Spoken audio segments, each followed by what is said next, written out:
So let me show you how to order from Cnfans Mobile. After you open up now the Cnfans like this, now go to this your profile and tap on this address button. After you open the address, tap on this add at the top right side.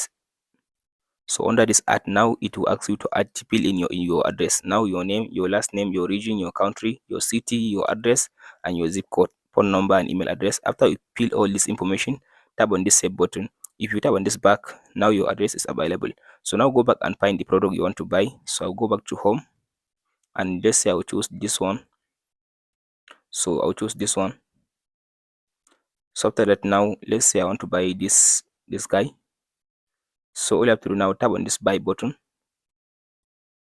So now choose the size of the product you want to buy. So I'll tap on this buy button. From there, they will ask you to add in your credit card. After that, they will give you the estimated date or they will ship the product for you. And that's it, guys. You buy a product from Cnfans.